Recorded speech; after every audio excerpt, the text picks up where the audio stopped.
Au cours d'un long week-end, une famille part en excursion dans les montagnes près de Bend, en Oregon. Mais soudain, la journée tourne à la tragédie quand une femme tombe en bas d'une dangereuse falaise.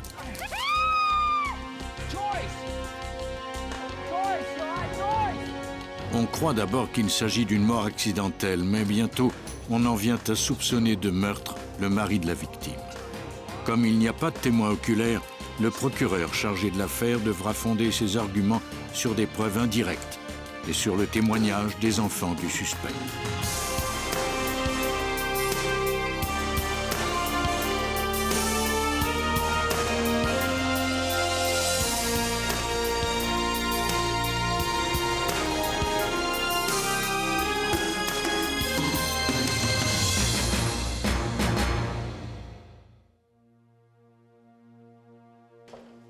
En 1990, à Deschutes County, le procureur local, Joshua Markey, mène l'enquête sur la mort de Joyce Boyd et se voit confier la poursuite contre son mari que l'on croit coupable de meurtre. Quand je pense à Joyce Boyd, je pense à une femme qui a passé 2 heures sur une saillie à lutter pour sa vie près de Bend, en Oregon, à crier pour que quelqu'un lui vienne en aide. Je crois que Randy Boyd est l'un des hommes les plus cruels qu'il m'ait jamais été donné de rencontrer. Et le pire, c'est qu'il projetait une image d'homme respectable et qu'il avait l'air tout à fait normal. Mais il ne l'était pas.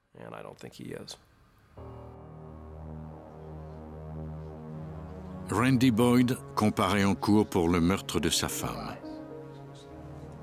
Elle est morte au cours d'une descente en rappel dans un secteur dangereux du parc national de Deschutes, près de Bend, en Oregon. Le procureur Joshua Markey soutient que Randy Boyd a provoqué la chute de sa femme et qu'il n'a rien fait ensuite pour lui venir en aide.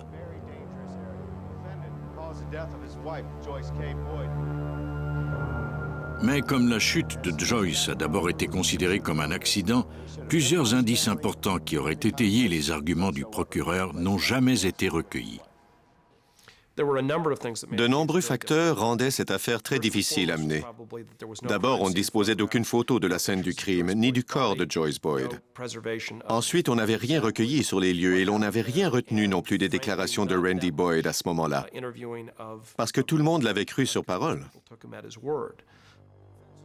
Sur les conseils de Jacques de Kalb, son avocat, Boyd a renoncé à son droit d'avoir un procès devant jury.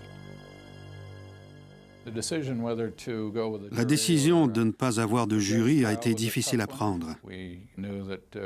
Mais on savait que Randy Boyd ne ferait pas une bonne impression aux membres du jury. Il ne saurait pas comment se présenter à eux. La partie du procureur appelle William Roberts à la barre. C'est l'un des premiers secouristes à être arrivé sur la scène de l'accident. Could you please tell the court what you do for a living? I'm a firefighter paramedic for the Bend Fire Department. Roberts déclare qu'une standardiste du service d'urgence a signalé qu'une femme était tombée au bas d'une falaise. Il s'est alors rendu à l'auberge Seventh Mountain. Il y a rencontré l'homme qui avait contacté le service d'urgence. Celui-ci s'appelait Randy Boyd. Il lui a dit qu'il faisait une excursion près de Todd Lake cet après-midi-là. On a essayé d'obtenir des informations de lui, mais c'était très confus. Apparemment, quelqu'un avait fait une chute du haut des rochers. Randy Boyd disait qu'il avait entendu des gémissements et il parlait de cordes qui pendaient sur le bord de la falaise. La conversation ne faisait que tourner en rond. On a dû l'arrêter à quelques reprises pour lui demander de nous décrire clairement ce qui était arrivé. Les secouristes se sont finalement rendus compte que la victime était en fait la femme de Boyd. Celui-ci a déclaré que l'accident était arrivé au moins 2 heures plus tôt.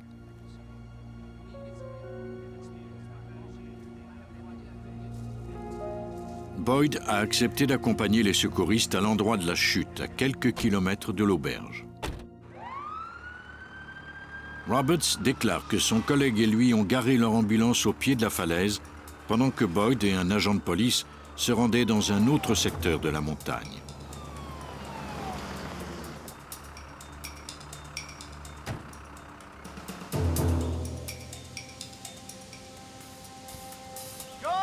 Comme il n'était pas sûr d'être au bon endroit, Roberts et son collègue ont appelé la victime par son nom.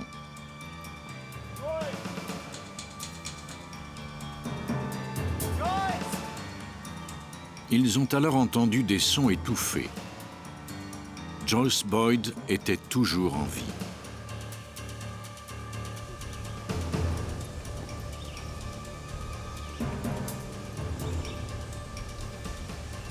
Roberts a transmis la nouvelle au coordonnateur des recherches, Terry Silbar, qui se trouvait avec Randy Boyd.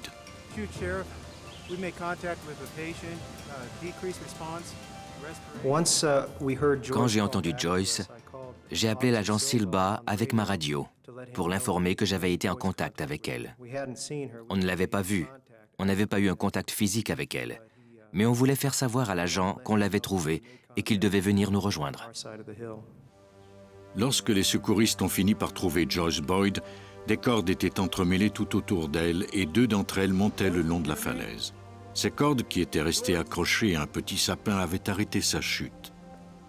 Roberts se souvient que sa vie ne tenait qu'à un fil. Elle respirait avec difficulté, elle était couverte d'éraflures et de contusions et du sang s'écoulait d'une de ses oreilles. On pouvait toujours sentir son pouls, mais il était presque imperceptible. Elle n'a pas bougé les bras, ni essayé de nous serrer les doigts quand on lui a demandé de le faire. Elle était alors au plus mal. Elle n'a pas ouvert les yeux et sa respiration devenait de plus en plus faible, au point où, en quelques minutes, elle a cessé de respirer.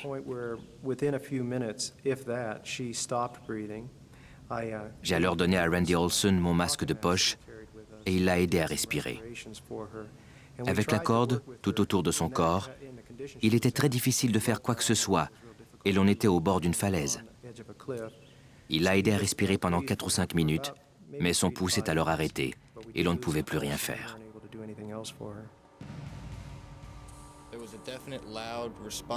Joyce Boyd est morte quelques minutes après l'arrivée des secouristes. L'avocat de la défense, Jacques de Kalb, procède au contre-interrogatoire de Roberts. Il fait écouter l'enregistrement de l'appel de Boyd au service d'urgence afin que le juge puisse l'entendre au moment où il signalait la chute de sa femme. Boyd a dit à Roberts qu'il a mis 2 heures avant de signaler l'accident. De Kalb demande aux témoins si des soins médicaux immédiats auraient sauvé la vie de la victime. Roberts réplique qu'il ne pourrait l'affirmer en toute certitude. Ce témoignage porte un rude coup à la poursuite qui soutient qu'en ne signalant l'accident de sa femme que 2 heures plus tard, Randy Boyd a entraîné sa mort.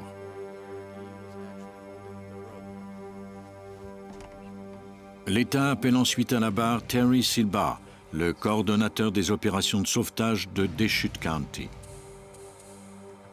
Silbar déclare que Randy Boyd et lui étaient dans un autre secteur de la montagne quand il a appris que Joyce était toujours vivante.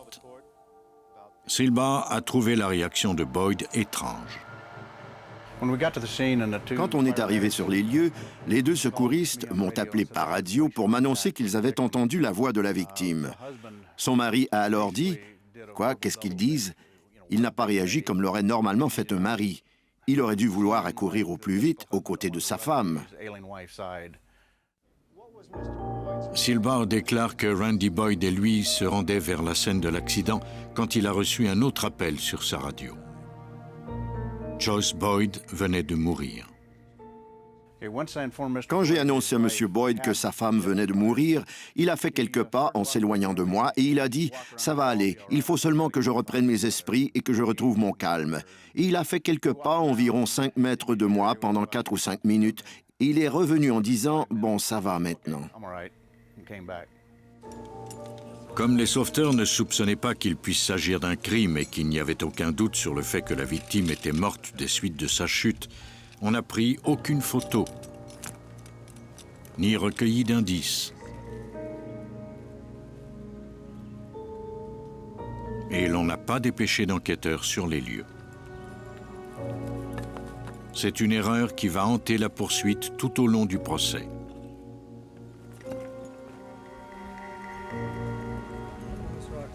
Après plus de 2 heures de travail, l'équipe de sauvetage a finalement pu descendre le cadavre jusqu'à la route. Silbar déclare qu'un secouriste et lui sont retournés sur le lieu de l'accident tôt le lendemain matin à la recherche d'indices sur la façon dont la victime est tombée. Mais ce qu'ils ont trouvé n'a soulevé que d'autres questions. On est allé au sommet pour voir s'il restait quelque chose. Ce qu'on a alors vu nous a donné des frissons dans le dos, car on s'y connaissait en technique de rappel et d'escalade. Boyd avait utilisé de la corde de coton ou de nylon de 65 mm, de la même taille qu'une corde à linge, une corde qui n'est pas faite pour l'escalade. Il l'avait attaché à un très petit arbre et n'avait fait que 4 ou 5 fois le tour. Le mousqueton qu'il avait utilisé n'était pas un mousqueton pour faire de l'escalade. C'était un mousqueton de sécurité, comme ceux que l'on trouve dans les quincailleries et qui servent à relier des câbles ensemble. Ce n'était pas fait pour faire de l'escalade ou du rappel. Ce mousqueton était toujours accroché aux cordes. D'après ce que Silbar a vu, l'équipement de la femme de Randy Boyd allait assurément faire défaut. Ce n'était pas quelque chose qu'un alpiniste d'expérience aurait fait. Il n'aurait jamais utilisé ce genre d'équipement. Lors du contre-interrogatoire de Silbar, DeKalb s'attaque à la thèse de la poursuite selon laquelle Boyd est expert en escalade et qu'il a intentionnellement donné de l'équipement inadéquat à sa femme. Silbar reconnaît que lors de l'accident, Boyd ne semblait pas familier avec la terminologie utilisée par les alpinistes et il en a déduit qu'il était un novice en la matière. Ensuite, la défense s'attaque à l'interprétation qu'a faite le procureur de la réaction de Randy Boyd lorsqu'il a appris que sa femme était morte. Silbar reconnaît que personne ne réagit de la même façon en pareilles circonstances et qu'il n'est pas rare que les gens cachent leurs émotions à des inconnus. J'ai trouvé mesquin de la part du procureur de faire dire aux témoins que Randy Boyd n'affichait aucune émotion, alors qu'il ignorait totalement comment cet homme réagissait en pareilles circonstances. On ne pouvait pas se servir de cela comme élément de preuve. La défense soutient que Randy Boyd a peu d'expérience en alpinisme et qu'il ne devrait pas être tenu responsable du tragique accident de sa femme. La poursuite, elle, soutient que la mort de Joyce a été le résultat d'un plan meurtrier et qu'elle n'a rien à voir avec l'inexpérience. Un alpiniste expérimenté ne serait jamais allé à cet endroit pour y faire de l'escalade ou du rappel. Or, l'employé d'un magasin d'articles de sport l'avait clairement dit à M. Boyd. Cet employé est Gregory Anderson, un maître dans l'art du rappel qui fait également partie de l'escouade tactique de la police depuis 8 ans. Lors de son témoignage pour la poursuite, Anderson déclare avoir vendu du matériel d'alpinisme à Boyd quand celui-ci est venu dans son magasin avec son fils. Mr. Anderson. Now, on July 3rd, 1990, did the man in the gray coat at the end of the council table come into your shop? Yes, he did. And what did he say to you? Well, he advised that he was looking for a harness for his son, and then I proceeded to show him a harness. Yeah, just pull that through there. That's great. Anderson a alors demandé à Boyd à quel endroit il comptait faire de l'escalade. Quand Boyd le lui a dit, Anderson l'a avisé que c'était dangereux car le sol à cet endroit était instable et ne se prêtait pas à l'escalade. Selon Anderson, Boyd aurait alors répliqué qu'il savait ce qu'il faisait et qu'un de ses amis pratiquait fréquemment cette activité. Anderson ajoute que Boyd avait l'air très sûr de lui et qu'il ne semblait pas inquiet pour sa sécurité. Lors de son contre-interrogatoire, Anderson reconnaît toutefois que, bien que Randy Boyd eût l'air sûr de lui, il ne semblait pas en savoir beaucoup sur l'alpinisme. Il faisait semblant d'en savoir plus qu'il en savait vraiment. Cela soutient l'argument de la défense selon lequel Randy Boyd avait peu d'expérience en matière d'escalade. La poursuite tente ensuite d'établir que non seulement Randy Boyd avait reçu un entraînement pour faire du rappel, mais que son équipement était en fait l'arme qu'il avait choisie pour tuer sa femme. Pendant le week-end du 4 juillet 1990, Joyce Boyd a fait une chute qui a entraîné sa mort alors qu'elle faisait du rappel sur une falaise près de Bend, en Oregon. Son mari, Randy Boyd, est accusé de meurtre. À la demande du prévenu, il n'y a pas de jury à ce procès. Des témoins ont parlé du calme de Boyd après la chute de sa femme et de l'aspect louche de l'accident lui-même. La poursuite veut maintenant montrer au juge que Randy Boyd avait un mobile pour tuer sa femme. On fait appeler à la barre l'enquêteur et shérif Robert Carpenter de Deschutes County. Mr. Carpenter, what do you do for a living? I'm a detective with the Deschutes County Sheriff's Office. L'enquêteur a reçu un rapport de l'accident des mains de Terry Silba, le coordonnateur des opérations de recherche et de sauvetage, environ une semaine après le décès de Joyce Boyd. Silba y décrit les circonstances suspectes entourant l'accident et le comportement étrange, selon lui, de Randy Boyd par la suite. Carpenter croyait également que l'affaire méritait d'être examinée de plus près. L'enquêteur qui a pris le relais a contacté l'entrepreneur de pompes funèbres qui s'est occupé du corps de Joyce Boyd.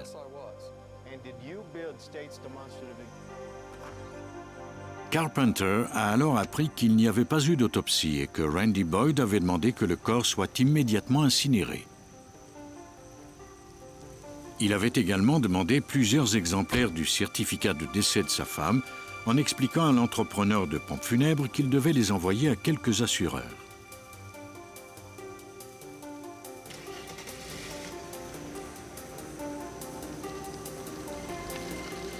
À la barre, l'enquêteur raconte qu'il est ensuite allé à Tacoma, dans l'État de Washington, pour interroger des collègues de Randy Boyd à la Country Companies Insurance. Mike Daniels, un des employés interrogés par Carpenter, lui a dit que Randy Boyd et Sarah Marks, la secrétaire du bureau, étaient allés ensemble au restaurant et au cinéma quelques mois avant le décès de Joyce Boyd. Daniels a également dit que Randy lui avait confié qu'il avait des problèmes conjugaux depuis peu.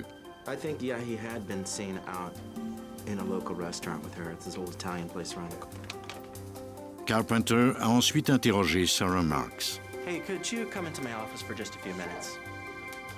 Elle a confirmé qu'elle avait fait des heures supplémentaires pour Boyd à quelques reprises, notamment pour faire des appels et du travail de bureau. Elle a soutenu qu'elle avait une relation strictement professionnelle avec lui. Toutefois, quand Carpenter lui a fait part des déclarations de Daniels, elle a reconnu qu'ils avaient des liens étroits.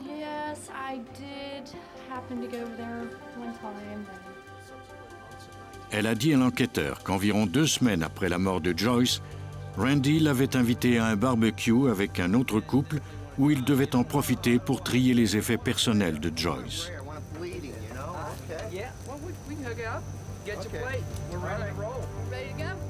Elle a reconnu avoir eu une relation sexuelle avec Boyd cette nuit-là, mais elle a précisé que c'était la toute première fois que cela arrivait. Carpenter a ensuite interrogé Randy Boyd lui-même.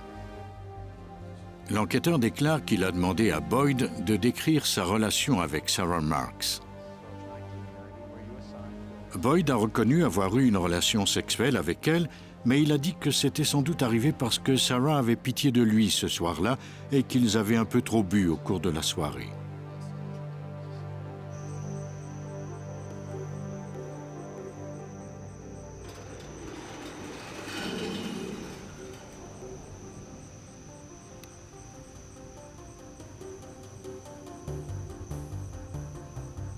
Boyd a également dit à l'enquêteur qu'il a tenté de comprendre ce qui avait pu causer la mort de sa femme à la montagne. Il a déclaré que Joyce et lui avaient placé les cordes de telle sorte qu'il pourrait facilement saisir le mousqueton et la hisser s'il arrivait un accident. L'enquêteur Robert Carpenter. Je ne suis pas expert en escalade et je n'ai jamais fait de rappel, mais à l'entendre décrire comment il s'y était pris, j'ai immédiatement pensé que ça ne pouvait pas fonctionner. L'enquêteur raconte comment il a fait une réplique exacte du système de rappel utilisé par Joyce Boyd. On ne sait pas vraiment comment l'équipement de Joyce Boyd fonctionnait parce qu'on n'a pas recueilli d'indices sur la scène du crime. On a dû tout reconstituer et cette reconstitution était limitée par ce que Randy Boyd avait accepté de nous dire, ce qui était, selon moi, presque exclusivement des mensonges. On a reproduit l'équipement de rappel qui incluait les mousquetons et les poids pour montrer comment la victime était descendue en rappel le long de cette falaise. Now tell me what he showed you that day. Well, Mr. Boyd said this was a safe rig and that he had showed it to his wife and they agreed to use it and they felt it was a good and safe way to go. But I found in my examination that to release this, it takes a great deal of effort, which puts a lot of doubt in my mind whether it could possibly have slipped. You have to really work it hard with a lot of effort to release it. You can't just flip it over then. No, you can't. Huh.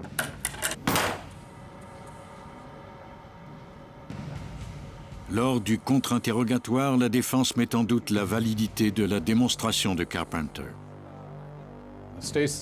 L'État soutient que Randy Boyd a ouvert le mousqueton, ce qui a fait tomber sa femme au pied de la falaise où elle est morte.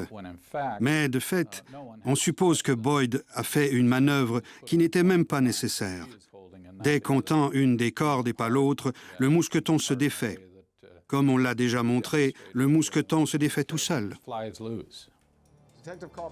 Avec le matériel de l'enquêteur, la défense démontre que si la tension est inégale entre les deux cordes, le mousqueton s'ouvre sans que personne n'y touche.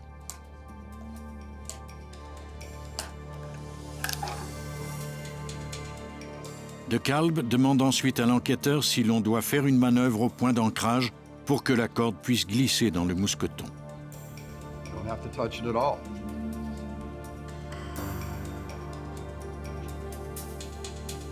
Thank you very much. No further questions. La défense a clairement démontré que Joyce a pu tomber au bas de la falaise sans que Randy Boyd n'ait eu à toucher au système de corde.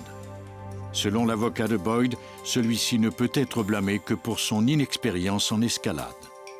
La poursuite s'en prend alors aux déclarations selon lesquelles Boyd n'avait aucune connaissance valable en rappel.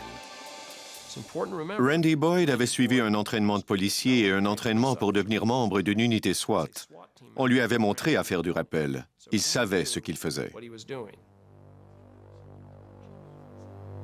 Pour établir que Boyd a suivi un entraînement en rappel, l'État appelle James Jay à la barre. Jay est un ex-agent du FBI. Il a enseigné à Randy Boyd à faire du rappel quelques années plus tôt. Il a donné un entraînement de 5 jours à une classe de futurs agents SWAT dont faisait partie le prévenu. Lors de cet entraînement, l'équipe a passé 5 ou 6 heures à faire du rappel.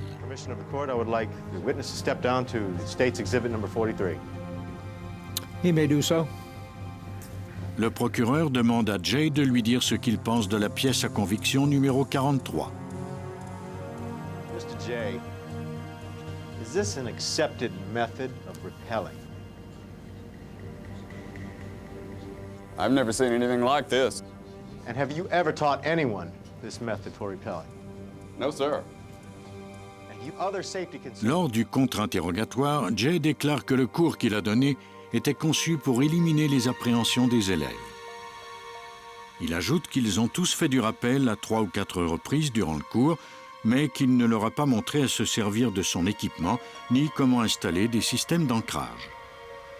La défense a établi que ce cours n'était en fait qu'une introduction au rappel et que Boyd n'a pas eu d'entraînement poussé comme la poursuite l'affirme.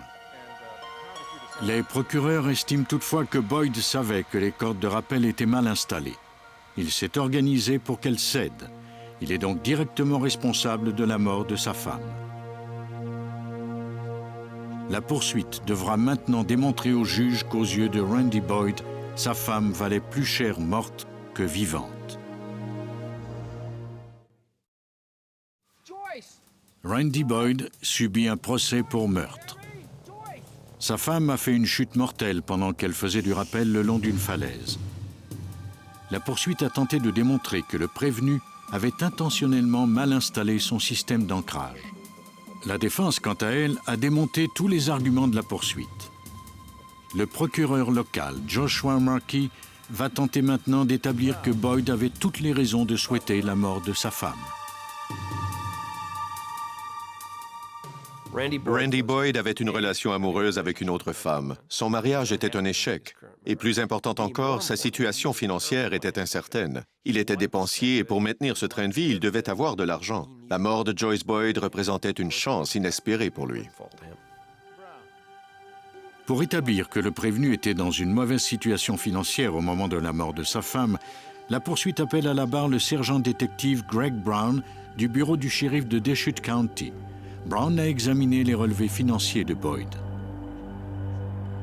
Lors de son enquête, il a constaté qu'il y avait plusieurs assurances sur la vie de Joyce Boyd.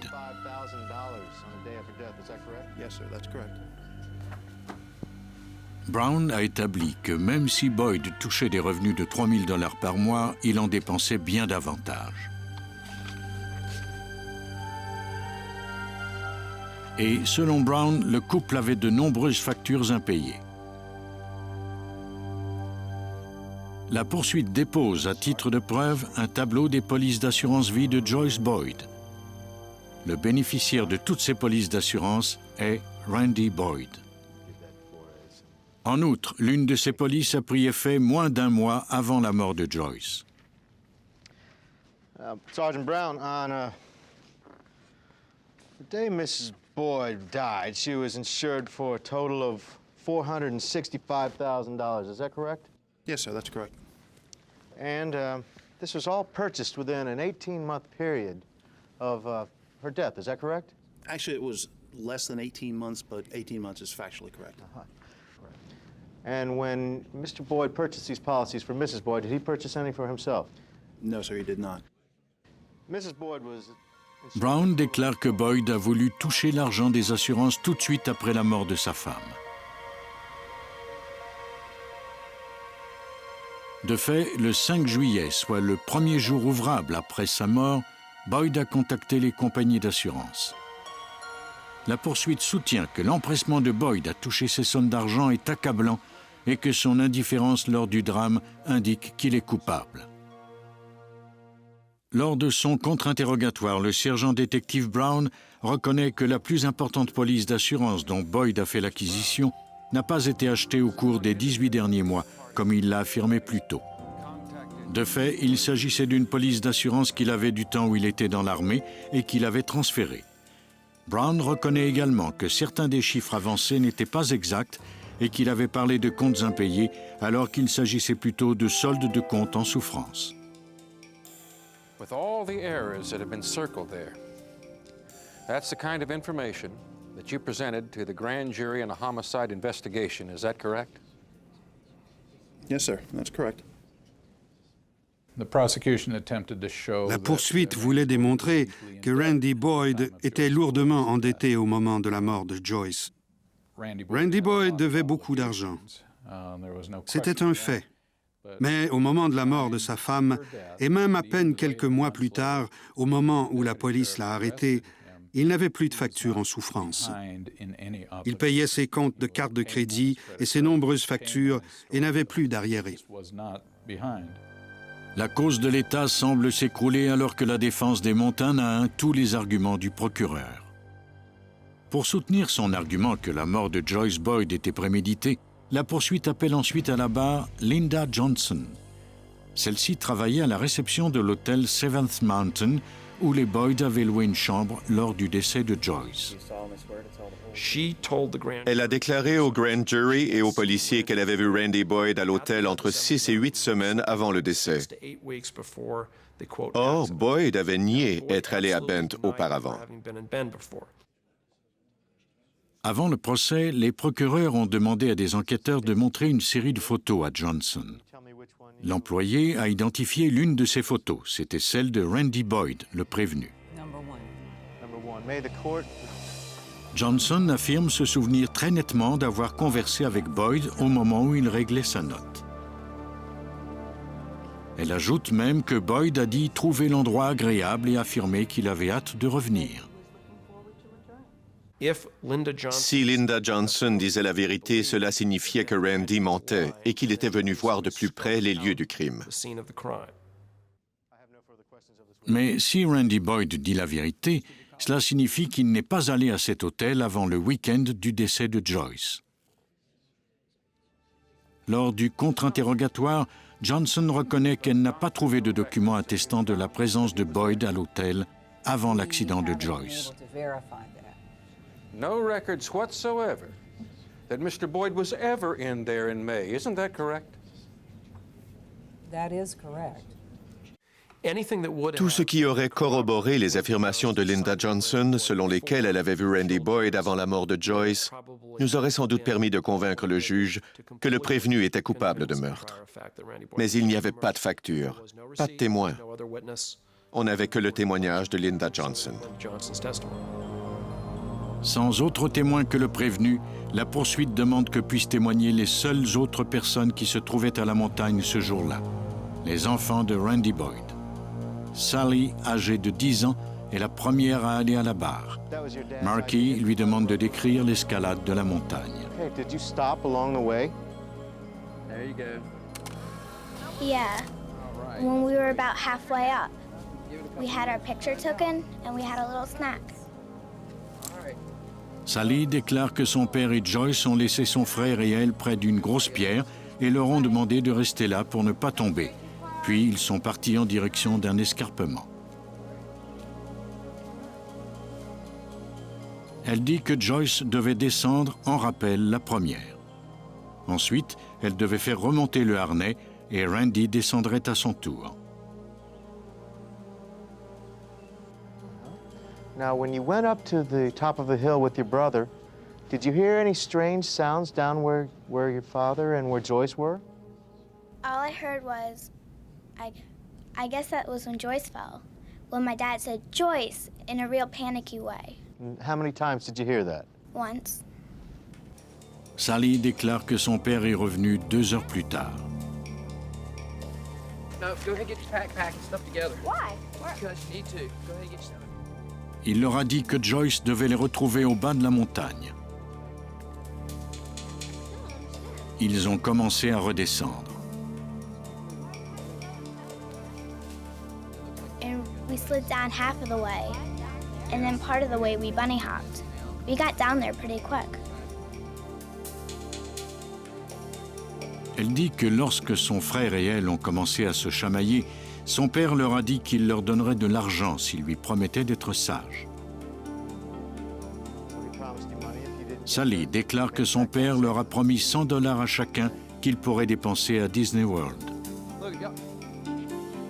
Elle ajoute qu'ils se rendaient vers l'aire de stationnement quand elle a entendu Joyce appeler Randy à l'aide. Celui-ci leur a dit de ne pas répondre et de continuer à marcher. Ces déclarations, selon la poursuite, indiquent clairement que Randy Boyd était indifférent aux souffrances de sa femme. Mr. DeKalb? Thank you, Your Honor. DeKalb procède au contre-interrogatoire de la fille de Boyd. Il lui demande de parler du moment où elle a entendu Joyce appeler à l'aide. Elle déclare que c'est à ce moment-là que son père leur a dit que Joyce avait fait une chute. Il ne leur a pas dit plus tôt, a-t-il expliqué, pour éviter qu'ils aient peur de redescendre de la montagne. Randy Boyd ne voulait pas que ses enfants sachent ce qui était arrivé à Joyce.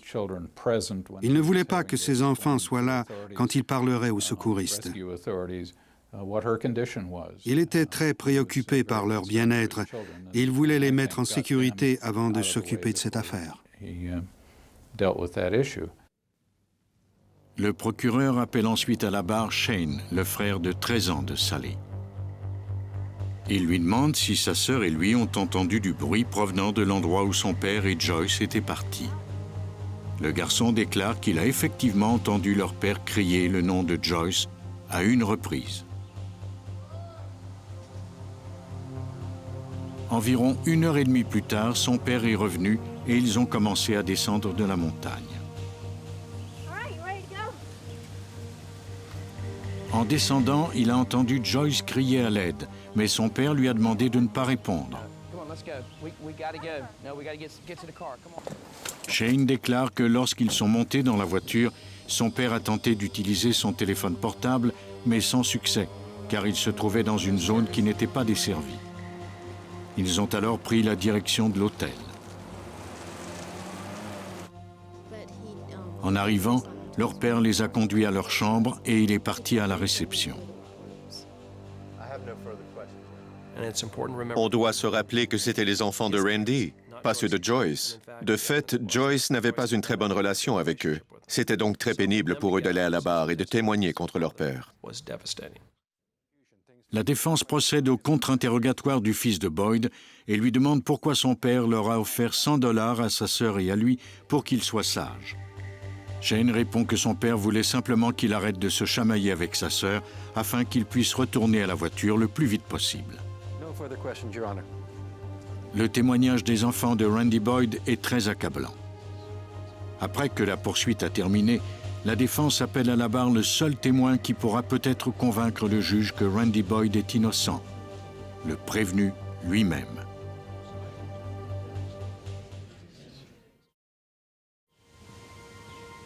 Randy Boyd est accusé d'avoir entraîné la mort de sa femme lors d'un accident d'escalade. La poursuite a appelé à la barre 36 témoins et présenté plus de 60 pièces à conviction. Quand vient le tour de la défense de présenter sa cause, elle appelle son témoin clé, le prévenu.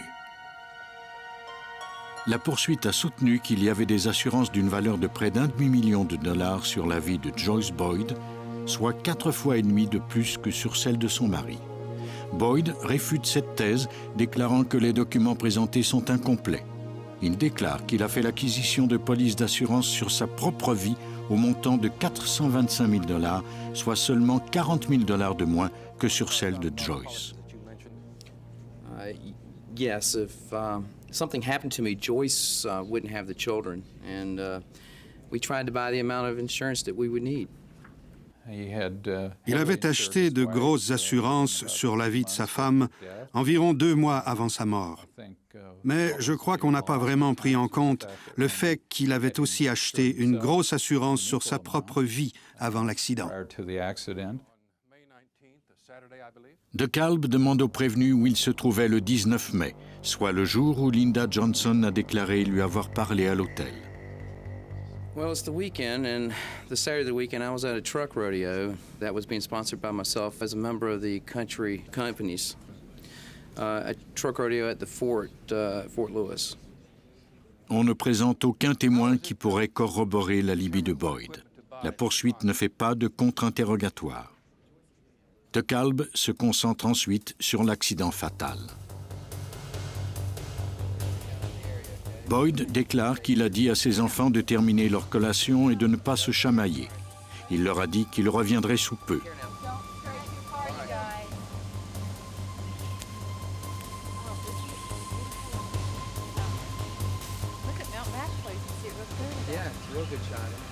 Joyce et lui cherchaient un site approprié pour faire du rappel.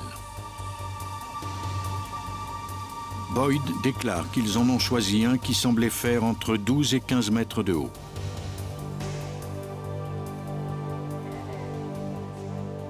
C'est Joyce qui a installé l'ancrage, selon lui. Il s'est contenté de lui tendre les mousquetons.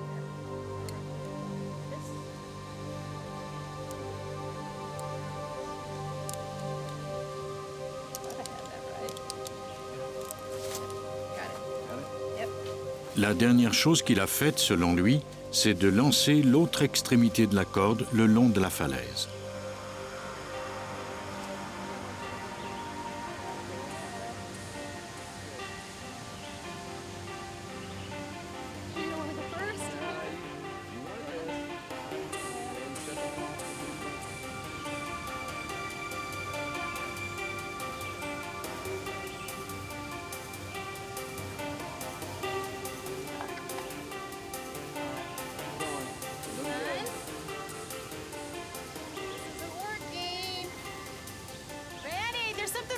Boyd déclare que Joyce lui a alors demandé de l'aide.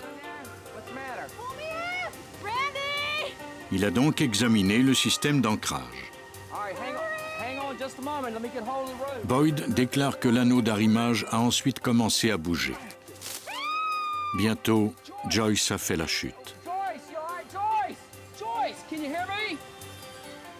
Boyd a passé les 20 minutes suivantes à courir de long en large en essayant de trouver un moyen de porter secours à Joyce. Il déclare qu'il ne pouvait pas rejoindre sa femme parce qu'il n'avait pas de corde. DeKalb lui demande alors de parler de sa descente vers l'auto. Boyd dit que ses enfants et lui ont entendu Joyce crier à l'aide. I wasn't telling her not to respond to her. I was just trying to keep them calm. I was trying to keep them as calm as possible. Thank you. No further questions, Your Honor. Lors du contre-interrogatoire, Markey demande à Boyd pourquoi il a conduit ses enfants à leur chambre avant d'aller à la réception. Boyd répond qu'il voulait d'abord s'assurer que ses enfants étaient en sécurité avant d'aviser les autorités de l'accident.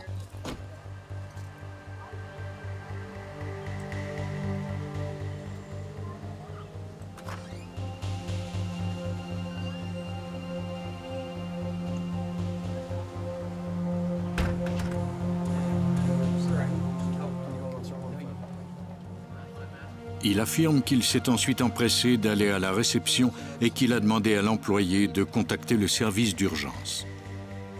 Markey rappelle à Boyd qu'il a déclaré à l'enquêteur Carpenter qu'il avait installé le système d'ancrage avec sa femme. Boyd répond qu'en fait, il voulait dire que c'était Joyce qui s'en était occupée. Markey lui rappelle également qu'il a déclaré à l'enquêteur que lorsqu'il a saisi le mousqueton, la corde s'est mise à glisser. Boyd répond qu'il n'a jamais touché à un seul des mousquetons. La corde s'est mise à glisser d'elle-même. Markey demande à Boyd s'il se rappelle avoir déclaré aux secouristes que la corde lui glissait des mains. Boyd répond qu'il ne se souvient plus d'avoir fait ces déclarations. Joshua Markey croit avoir mis en relief plusieurs contradictions dans le témoignage de Boyd. La défense a cependant elle aussi montré qu'il y avait plusieurs erreurs dans le dossier présenté par la poursuite. I'm going to take a day or two to look at the evidence and deliberate myself.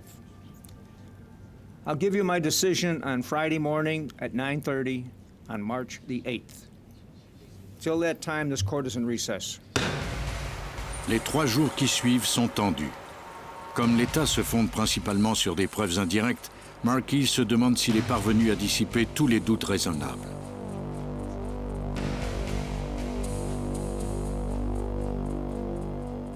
Avant que le juge Tecton n'annonce son verdict, il déclare que plusieurs indices présentés par l'État sont ambigus, mais que d'autres indices sont très accablants. Coupled with the evidence in the case, I strongly suspect that Mr. Boyd did murder his wife.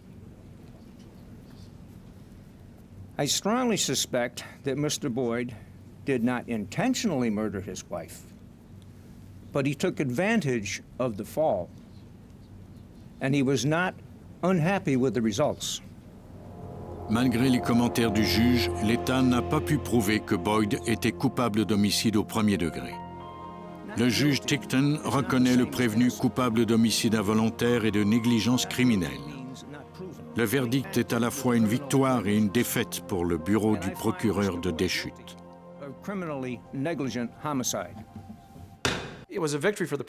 C'était une victoire pour la poursuite parce qu'il ne s'en est pas tiré complètement. Il a été reconnu coupable et il est allé en prison. C'était également une victoire pour la défense car il n'a écopé que de 2 ou 3 ans de prison et qu'il a touché une importante somme d'argent.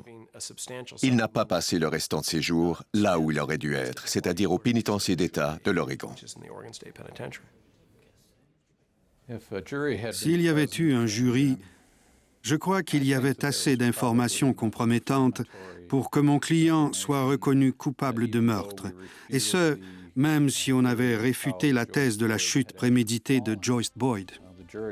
Le jury aurait été si ébranlé par le reste qu'il l'aurait reconnu coupable.